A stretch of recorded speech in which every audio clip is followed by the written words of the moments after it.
tokrat bomo naše 4x4 specialiste peljali na zimske razmere in na spolzke podlage. No, dlani, rame, hrbtenico in noge že tako in tako znamo uporabljati in čutiti avto z njimi, zdaj pa bomo tem dodali še vonj. Ne bo pa nas celo vdajo zeblo, saj nas bo Sebastian za Marokom peljal v Južno Afriko. Vroče nam bo tudi s Cupro Formentor. Miha pa nam da nekaj nasvetov za varno vožnjo z aplikacijo Drive. In pozor, danes bomo v družbi 5 finalistov za slovenski avto leta. In skoraj cele ekipe avtomobilnosti, razen Žige, ki montira.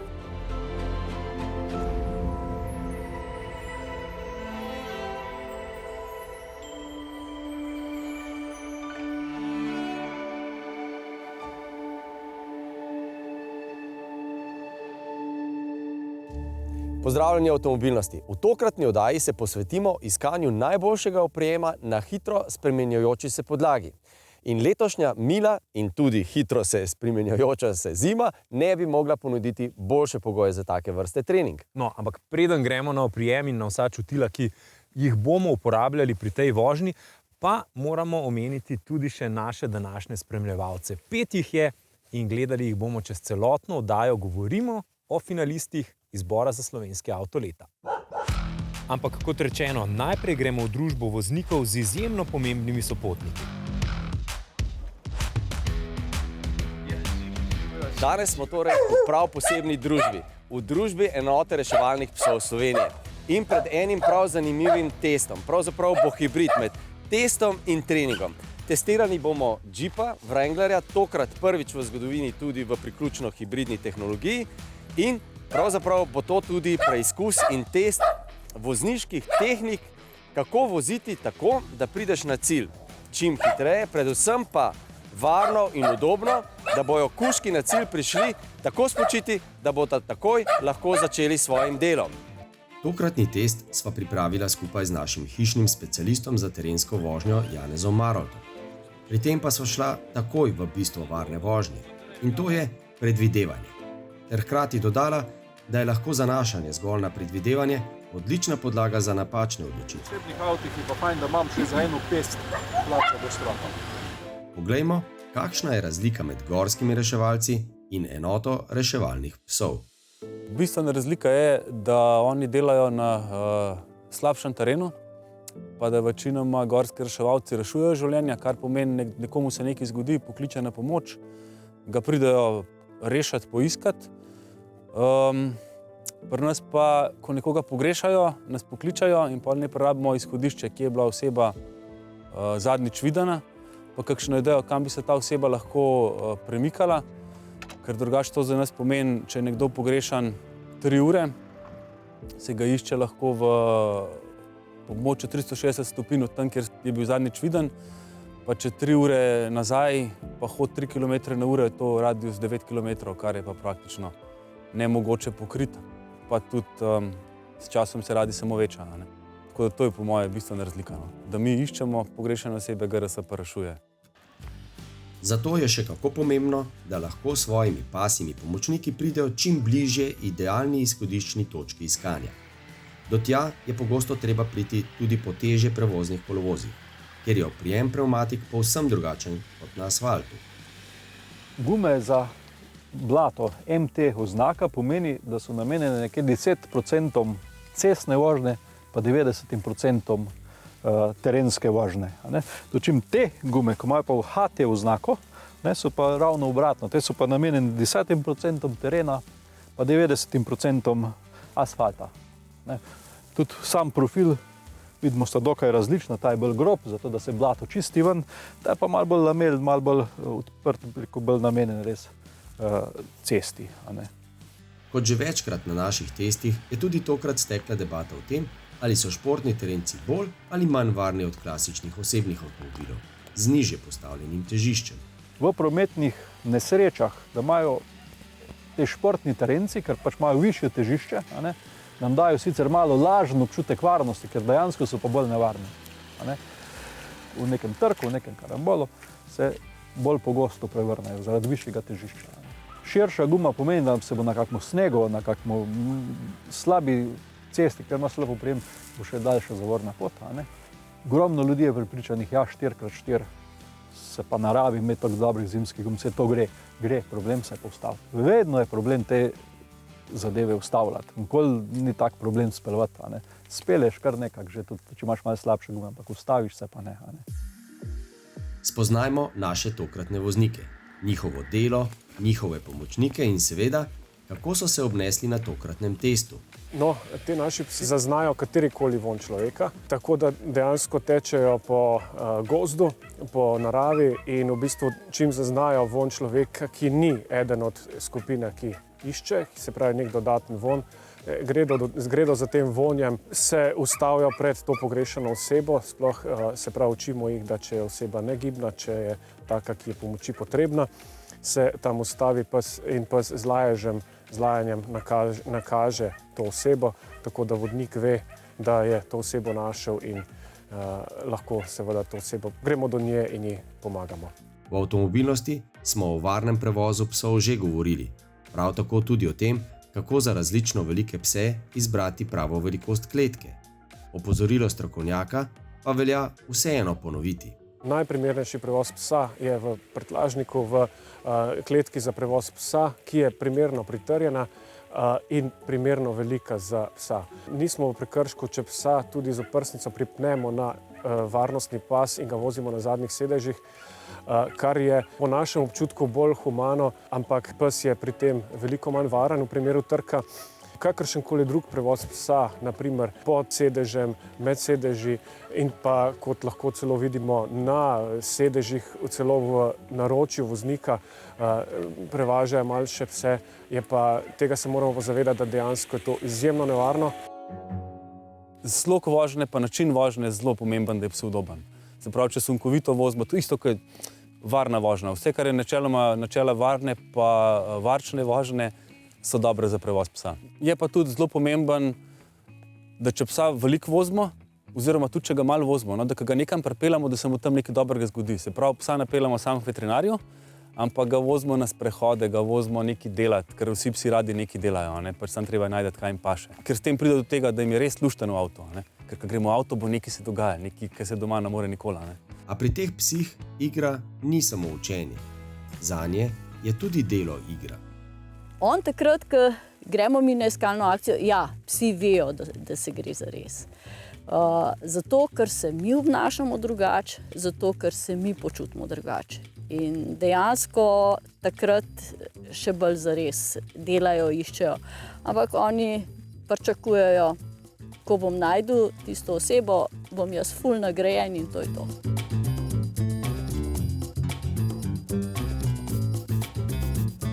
Ja, moram priznati, s takim avtom, kot danes, jaz še nisem vozila. Imam pa zdaj že kar dobrih 10 let Caddyja 4x4 in odkar imam pogon na vse 4 kolesa, jaz praktično ne uporabljam več verig.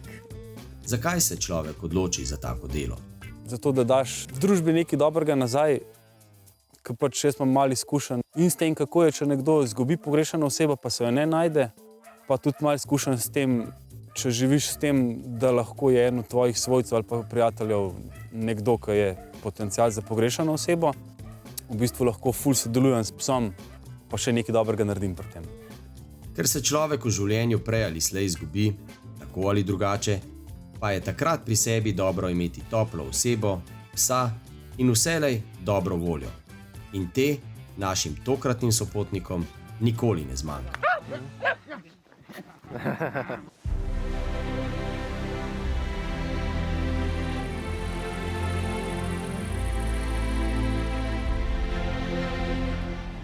V dobrih 10 letih se je za Amaroka odločilo skoraj 1 milijon kupcev. Dovolj, da so se pri Volkswagenu odločili zavihati rokave tudi za drugo generacijo. A ker so se Nemci že pred časom odločili, da bodo nekatere prihajajoče modele izdelovali tudi skupaj s Fordom, so zanjo ubrali drugačno pot. Združili so 2 preizkušena projekta in nastal je najboljši Amarok doslej. Ne le oblikovno, temveč tudi ali pa predvsem tehnološko.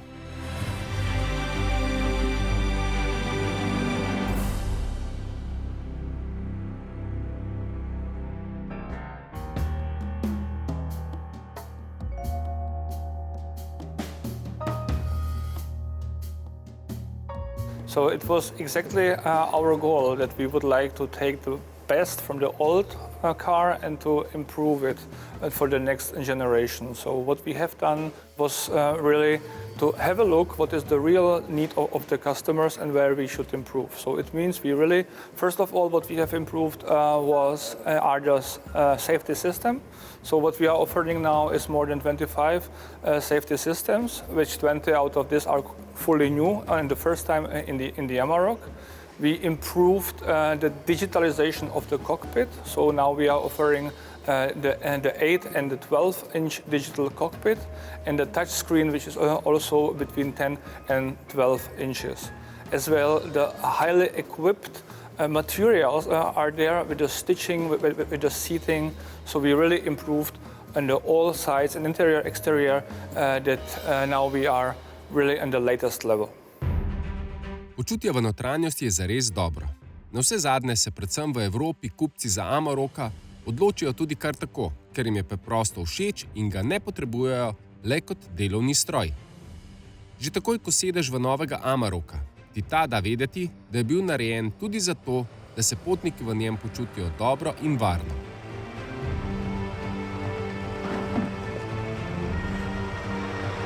Sedeži so na ravni osebnega avtomobila, volanski obroč je nastavljiv po višini in globini, izbrati pa bo mogoče celo ozvočanje Harman Kardon. Seveda pa tehnologija brez oblikovne osnove ne bi bila dovolj.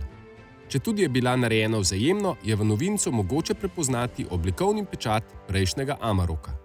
Yeah, what was really important for us in the design development was especially in the exterior carrying over our typical Volkswagen Amarok design DNA.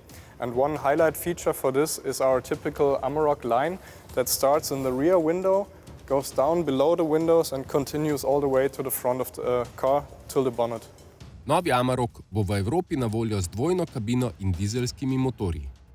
Zunaj nje bo mogoče izbrati tudi enojno kabino in celo bencinski motor, kar pa v trenutnih časih za Evropo vsekakor ni ne zanimivo, niti dosegljivo. Dvolitrski TDI je že znan, ostaja pa tudi šestvaljni agregat, ki bo ponujal 177 kW. V deželi, kjer ga izdeljujejo, torej v Južni Afriki, smo preizkusili močnejšo različico. Glede na obliko in tip avtomobila bi bilo osnovnih 125 kW verjetno dovolj, a dizelski V6 agregat ne ponuja zgolj večjo moč, ampak tudi 600 Nm navora in kar 10-stopenjski samodejni menjalnik. V kombinaciji z osnovnim motorjem bo serijski menjalnik ročni, doplačilno bo na voljo 6-stopenjski samodejni. Preden na testu zapeljamo Cupro Formentor VZ5, pa k našim oziroma vašim finalistom za izbor za slovenski avto leta 2023. Gledalci, bralci in poslušalci ste lahko izbirali kar med 27 kandidati. Tisti, ki redno spremljate našo oddajo, vseh 5 finalistov že poznate. Če slučajno ne, potem lahko na YouTubeu oziroma v arhivu na rtvslo.si vedno pogledate vse za nazaj. No, mi pa bomo v uredništvu tudi glasovali. Nekaj besed o vsakem avtomobilu vam bomo povedali, glasov pa vam še ne izdamo.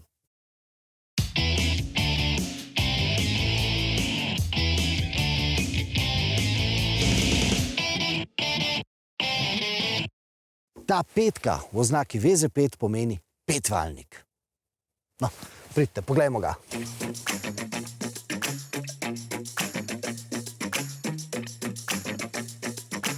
Tukaj spodaj se skriva potomec tistega slavnega Audijevega petvaljnega motorja, katerega začetki segajo več kot 40 let nazaj. V letu 1976, takrat, ko je Audi petvaljni motor prvič vgradil v model 100.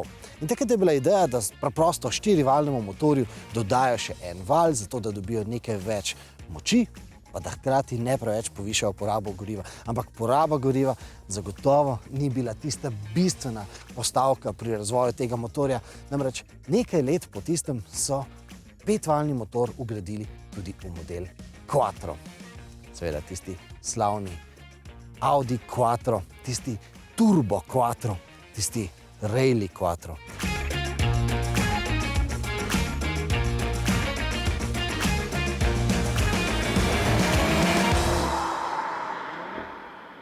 In seveda smo navajeni, da danes v vseh teh modernih avtomobilih težko dobimo zvok motorja, ki je tak avtentičen. Ponavadi je ta zvok motorja zelo, zelo sprocesiran in potem tudi predvajan preko raznih zvočnikov v kabini. Ampak tukaj pa gre za pravi avtentičen zvok.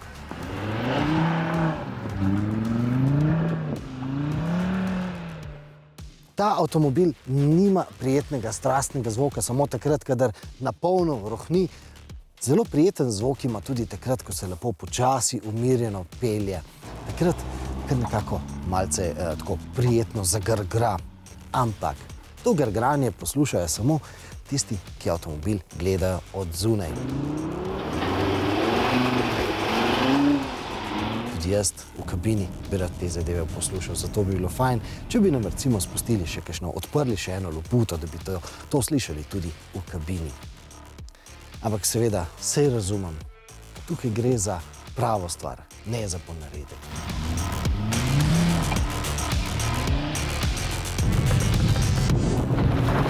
Pa ne samo, da ni ponaredek, tudi približek ni. Namreč, ta avtomobil je čisto krvni športnik.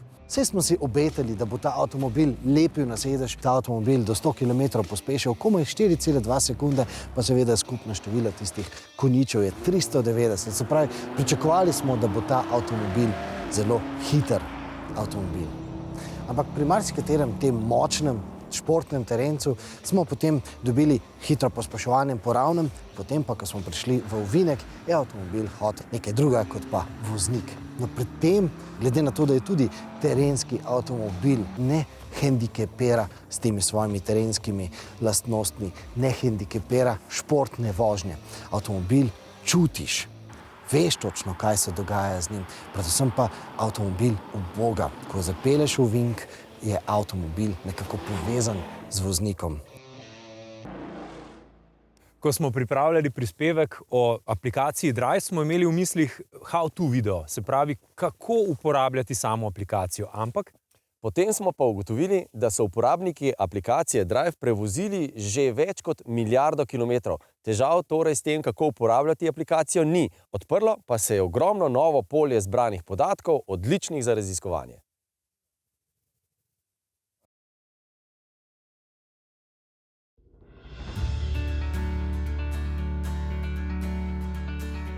Preden se soočamo s podatki, predlagam, da najprej odgovorimo na pogosta vprašanja rednih driverjev. Manja Rajh, na primer, se sprašuje, kaj mora narediti, da bo njen rezultat 100 in ne samo 98. Pa čeprav je za status varnega voznika in seveda popust dovolj že 90. Meni na števcu kaže 130, na drivu mi kaže 121, ne? In kira je zdaj prava hitrost. Avtomobilski števec po domače nekoliko laže. Namenoma. Tako, namenoma laže. Ne. Kar pa Drive prikazuje, oziroma vir trenutne hitrosti vožnje, pa je seveda sprejem iz signala GPS-a. Omejitev hitrosti je včasih kakšnih 100 metrov naprej, ker že nobene hiše ali pa naselja več ni. Ne. Moram priznati, jaz pospešim, ne čakam do konca in tukaj se verjetno potem pozna tisti primanjkljaj točk do 100. Tako si jaz to razlagam. No, Boštjan Kop ima drugačno razlago. Pri zasnovi tega točkovanja voženj smo se takšnim situacijam želeli izogniti zaradi same življenjskosti oziroma neživljenjskosti. Ne. Če je nekje konec naselja oziroma začetek naselja, kjer se omejitev nenadoma spremeni iz 90 na 50, nekaj sekundno prekoračitev hitrosti ne kaznujemo. Ne. Podobno recimo velja pri izvozih iz avtoceste, kjer so omejitve hitrosti iz 130 na 40. Mislim, zdaj le 40, to mi je domača, ne. No, res. Poglejmo torej kakšne primere iz vaših izkušenj. Kaj so vam recimo uporabniki Drive-a sporočali?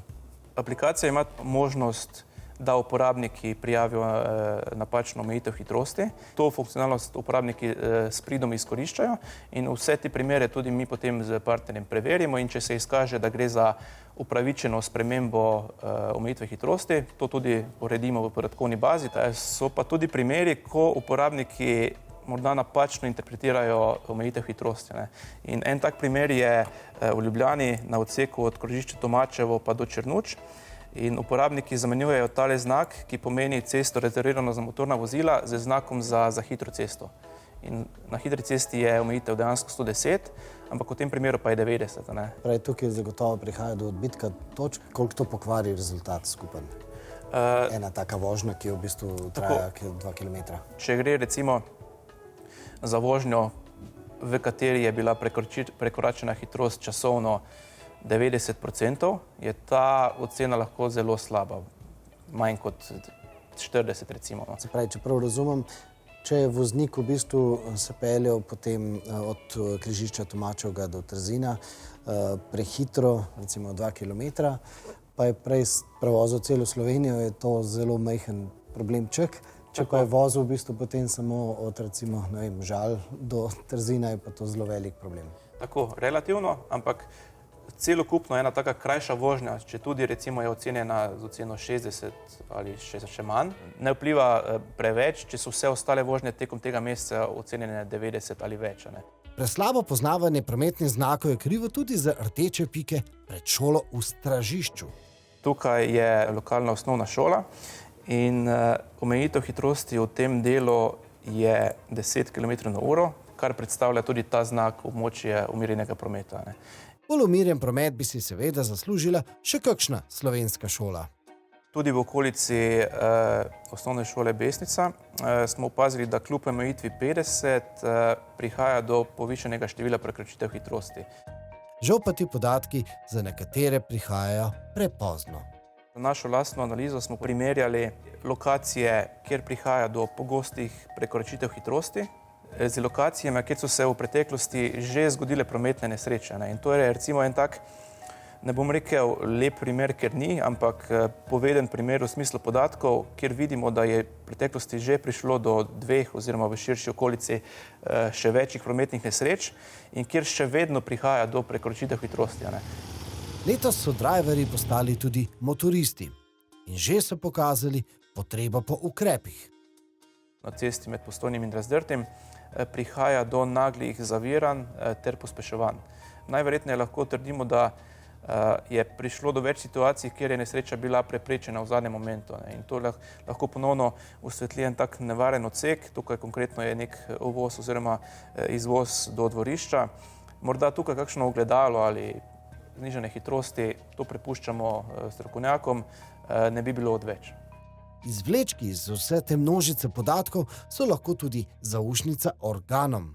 Morda je tudi infrastruktura v tem primeru neidealna. Ne. Ni morda vedno krivda v vozniku, da napačno interpretira hitrost vožnje.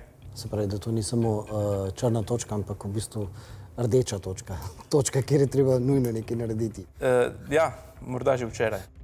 Snovalcem infrastrukture pa bi moral dati misliti tudi primer, ki je povezan z odsotnostjo pravih podatkov v driveu. No, gledajte, zdaj je tlele omejitev 70, celo pot je 70, ampak meni na driveu zmeri kaže 90. Pa si jaz mislim, no super, pa se peljemo 90, ker je tako drive nič ne pokaže. Ja, res. Vse tega je kar nekaj, veste. Zakaj pa potem ne javite? To, da se mi tule ni treba 70 peljati. 70 se mi zdi, ne vem, pa nepotrebne. Najbolj me nervirajo, ko je 50, pa se pelješ, ne vem, 20-30 metrov, pa je 70, pa se zopet peljem 20-30 metrov, pa je spet 50 in me to me moti, ker se mi zdi, da če se nič tam takega ne dogaja, zakaj mora biti omejitev hitrosti. Ko nestrinjene z hitrostnimi omejitvami izrazijo vozniki z dobro razvito vestjo, potem je to vsekakor treba vzeti zelo resno. Na koncu te zgodbe pa moramo poudariti še eno izredno pomembno dejstvo. Tudi z dinamično vožnjo se da doseči oceno 90 ali več, tako da nikakor ni pogoj počasna vožnja za dosego tega popusta. In to v našem uredništvu vemo iz prve roke. Namreč aplikacija Drive občasno ponuja tudi kakšne posebne izzive. Trenutno recimo poteka izziv za novo vinjeto. Da pa so driverji res tudi dinamični in strastni vozniki, smo pred nekaj leti spoznali v praksi.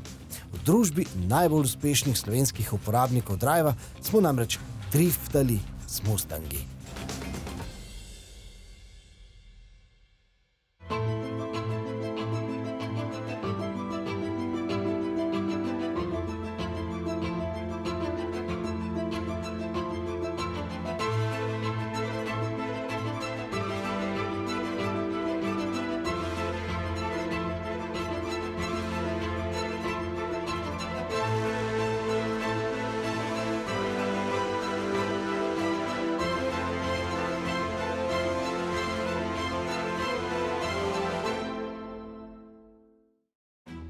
Dragi gledalci, bralci in poslušalci avtomobilskih medijev, izbrali ste 5 finalistov za slovenski avto leta 2023.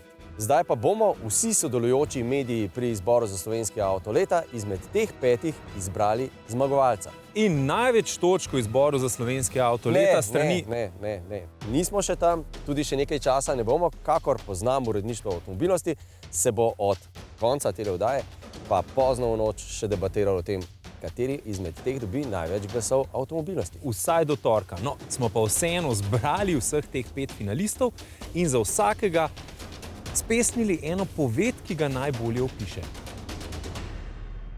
Osnovna ideja Citroena C5X je seveda udobje. Ampak udobje smo postavili na preizkušnjo na poligonu. Avto smo skupaj z gledalci zapeljali med stosce in ugotavljali, ali udobje vpliva tudi na dinamiko. Z gledalci pa smo preizkusili tudi alfo tonale. Ja, tisto težko pričakovano alfo, ki so je seveda težko pričakovali, še posebej alfisti. Ampak ko je prišla, smo si s to tonale privoščili en tak pravi športni dan. Nismo šli na avtocesto, ampak na alfa cesto. In tu je še tretji v vrsto. Tudi novega Peugeota 308 smo testirali v družbi naših gledalcev. Le da je bila tukaj v ospredju digitalizacija, na čelu s iCockpitom, torej Peugeotovo posebnostjo, kjer merilnik gledamo nad volanskim obročem, ta pa je zelo majhen. In še po nečem je ta avto zelo poseben. Na voljo je z vsemi različnimi vrstami pogona, tudi hibridnim. Ampak hibrid je predvsem zaščitni znak Toyote, še posebej nove Corolle Cross. Ta prinaša 5. generacijo, torej najnovejšo generacijo Toyotinega hibridnega sklopa in to je njena najmočnejša lastnost, bolj kot njen dizajn. In če pri Toyoti brez težav hibrid postavimo pred obliko, je to precej teže pri Astri. Nova Astra spominja sicer na legendarne modele iz 70-ih let, a Astra v novi podobi navduši tako za obliko, z motorji in od prihodnjega leta naprej celo s popolnoma električnim pogonom. Ja, hvala fantje za vse te opise. Če vas kakšen avto bolj podrobno zanima, seveda najdete vse teste na YouTube oziroma na rtvslo.si poševnica avtomobilnost. Hvala vsem, ki sodelujete z avtomobilnostjo in vsekakor velika hvala gledalke in gledalci, ker ne samo gledate, ampak tudi testirate avtomobile z nami. Želimo vam eno srečno leto in veliko varnih in lepih kilometrov. Hvala in srečno!